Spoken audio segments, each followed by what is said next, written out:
Yahobu, Bapak Ibu Pendeta, Sinenge, Majelis dan warga Gereja Amin, ini adalah channel YouTube Sinode Gereja Amin. Karena itu, bagi yang mencintai Gereja Amin, tontonlah, subscribe, like, dan bagikan. Gereja Amin yang tangguh, mandiri, dan peduli. Tuhan Yesus memberkati.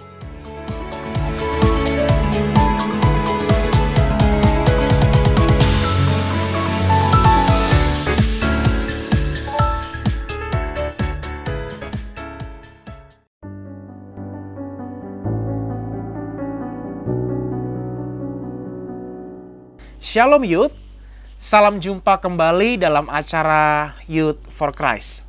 Bersama saya Pendeta Niko Agusta dari GPI Sola Gracia, anggota PGI Wilayah DKI Jakarta. Renungan kita hari ini Selasa 25 Maret 2025 dituliskan oleh Pendeta Budiman dengan judul Allah yang Menumbuhkan, yang didasarkan pada kitab Yehezkiel pasal 17 ayat 1 sampai yang ke-10. Youth, sebelum kita membaca firman Tuhan, mari kita berdoa. Anugerahkanlah hikmat dan pengertian-Mu ya Allah, supaya firman yang akan kami baca sungguh-sungguh hidup dan mengubahkan kehidupan kami, sehingga hidup kami menjadi sebuah kehidupan yang menghasilkan buah-buah iman yang nyata bagi lingkungan kami dan bagi orang-orang di sekitar kami. Di dalam nama Yesus Sang Firman Allah yang turun menjadi manusia, kami berdoa dan memohon. Amin. Youth, yang akan menjadi pusat refleksi kita hari ini adalah Yehezkiel pasal 17 ayatnya yang ke-8, yang berkata demikian. Padahal ia ditanam di ladang yang baik, dekat air yang melimpah, supaya ia bercarang dan berbuah, menjadi pohon anggur yang bagus. Youth, pernahkah kamu merasa kecil dan tidak berarti? Pernahkah kamu mengetik namamu di mesin pencari di internet lalu mendapati informasi yang sangat minim, bahkan nyaris tidak ada? Pesan dari Yehezkiel pasal 17 ayat 1 sampai 10 akan menyemangatimu. Allah diumpamakan sebagai penanam ulung. Ia mengambil tunas yang lembut dan menanamnya menjadi pohon aras yang besar. Ini adalah gambaran janji Tuhan untuk menegakkan kembali umatnya dari awal yang sederhana.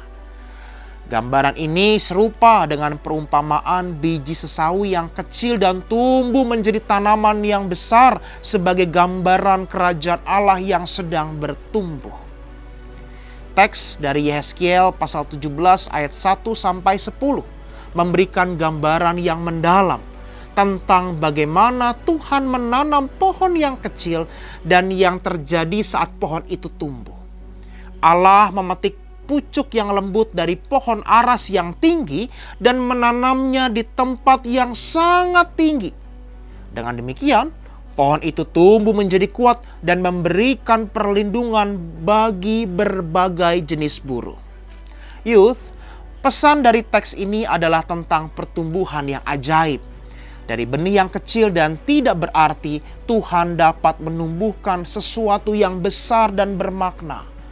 Hal ini mengajarkan kita untuk tidak meremehkan awal yang sederhana atau hal yang kecil dalam hidup kita. Dari pucuk yang ditanam oleh Tuhan, tumbuh pohon yang besar. Demikian pula dalam hidup kita. Pertumbuhan dan kesuksesan kita bergantung pada ketaatan dan kesetiaan kita kepada Tuhan. Kita diajak untuk berpartisipasi dalam pekerjaan Tuhan dan membesarkan kerajaan-Nya. Sudahkah kita berperan aktif dalam mewartakan kerajaan Allah melalui perkataan, perbuatan, dan sudahkah kita terlibat dalam memperluas kerajaan-Nya? Mari kita berdoa. Tuhan Allah kami, sama seperti benih yang kecil dan sederhana, demikian pula kami menyadari bahwa hidup kami pun kecil dan sederhana di hadapan-Mu. Dan oleh karena itu, kami mau menyerahkan hidup kami yang kecil dan sederhana ini ke dalam tangan-Mu. Supaya Tuhan menumbuhkan kami. Supaya Tuhan menolong kami. Supaya hidup kami yang kecil ini dapat membawa manfaat, makna, dan bahkan menjadi berkat yang besar bagi orang-orang di sekitar kami. Kami mau bertekad untuk menyerahkan hidup kami, masa depan kami, segala yang ada di dalam hidup kami ke dalam tangan Tuhan. Supaya Tuhan mengubah hidup kami yang biasa-biasa ini menjadi sebuah kehidupan yang luar biasa. Di dalam nama Yesus Tuhan kami. Amin. Sahabat-sahabat sekalian, demikianlah renungan kita hari ini. Jangan lupa subscribe, like, dan bagikan kepada teman-teman kita yang lain. Tuhan memberkati.